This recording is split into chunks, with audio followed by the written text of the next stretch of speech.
नमस्कार दोस्तों। आप सुन रहे हैं राज प्रीमियम लस्ट नाइट टेल्स, जहां आपको मिलती है सबसे एक्सक्लूसिव और सिजलिंग गे एरोटिक ऑडियो स्टोरीज सिर्फ और सिर्फ प्रीमियम मेंबर्स के लिए। सबसे पहले एक बड़ा शॉट आउट मेरे स्पेशल प्रीमियम मेंबर्स के लिए जो इस जर्नी का हिस्सा बने हैं। आपके सपोर्ट के बिना ये पॉसिबल नहीं होता। आप लोग एक्सक्लूसिव अनकट और इंटेंस स्टोरीज के असली हकदार हैं।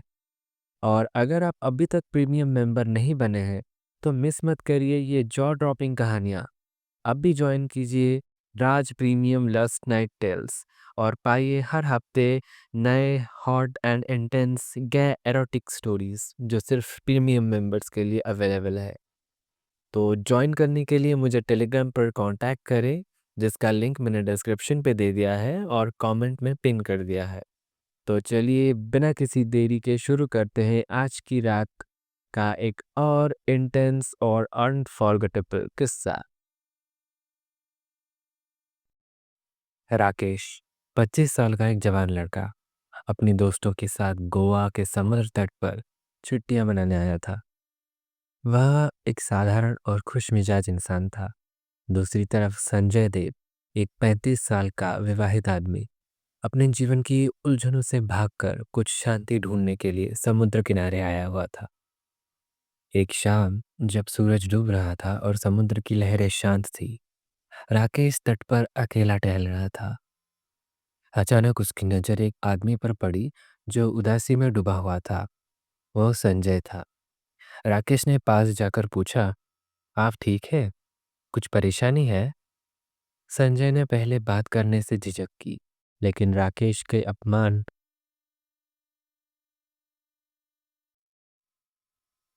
आप ठीक है?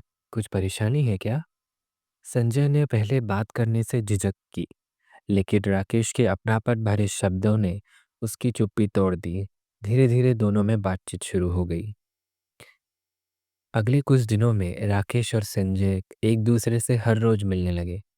राकेश की बेफिक्र हंसी और संजय की गहरी बातें दोनों के बीच एक अनोखा रिश्ता बना रहा था। राकेश को यह महसूस होने लगा कि वह संजय के साथ अपने हर पल को खास बनाने लगा है। वहीं संजय को राकेश के साथ ऐसा सुकून मिल रहा था जो उसने कभी महसूस नहीं किया था। धीरे धीरे उनकी दोस्ती गहरी होती गई। राकेश को एहसास हुआ कि वह संजय को सिर्फ एक दोस्त की तरह नहीं देखता, बल्कि उससे प्यार करता है। वही संजय के दिल में भी एक अजीब सा खिंचाव था, लेकिन वह अपने विवाहित जीवन और समाज के डर से खुद को रोकने की कोशिश कर रहा था। संजय की शादीशुदा जिंदगी पहले ही तनावपूर्ण थी। उसकी पत्नी नीलिमा को उसका समय न मिल पाना परेशान करता था। जब उसे राकेश और संजय के रिश्ते के बारे में पता चला, तो वह नाराज हो गई। नीलिमा ने संजय को समाज, परिवार और रिश्तों का हवाला देकर शर्मिंदा करने की कोशिश की। दूसरी तरफ राकेश भी अपना परिवार और दोस्तों से ताने सुनने लगा। लोग उसे गलत राह पर चलने वाला कहने लगे। इन सब के बीच राकेश और संजय दोनों खुद को अकेला महसूस करने लगे। एक दिन जब संजय और राकेश फिर से समुद्र के किनारे बैठे थे, राकेश ने कहा, संजय, प्यार पाप नहीं है। अगर यह हमें खुशी और शांति देता है तो हमें इसे अपनाने का हक है। लेकिन मैं नहीं चाहता कि तुम अपनी जिंदगी और रिश्तों को खत्म करो। हमें एक ऐसा रास्ता ढूंढना होगा जो सबके लिए सही हो। संजय ने कुछ देर चुप रहकर कहा, मैं अपनी पत्नी से ईमानदारी से बात करूंगा, और अगर वह तैयार हो तो मैं उसे हमारे रिश्ते के बारे में समझाने की कोशिश करूंगा। अगर वह नहीं मानती तो मैं उसे छोड़ने का फैसला करूंगा, क्योंकि मैं और झूठ नहीं जी सकता। संजय ने नीलिमा से सब कुछ साफ साफ बता दिया।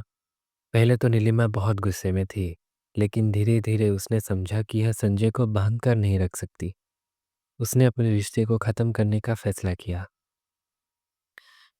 राकेश और संजय ने एक नई शुरुआत की। हालांकि समाज ने उन्हें स्वीकार करने में समय लिया, लेकिन दोनों ने एक दूसरे का साथ नहीं छोड़ा। उन्होंने गोवा में ही अपना छोटा सा घर बना लिया और समुद्र के किनारे अपनी जीवन शांति से जीने लगे। तो ये कहानी हमें सिखाती है कि प्यार की राह आसान नहीं होती। लेकिन अगर प्यार सच्चा हो तो हर मुश्किलों का हल निकल आता है। राकेश और संजय ने समाज की बंदिशों से ऊपर उठकर अपनी खुशियों का रास्ता चुना।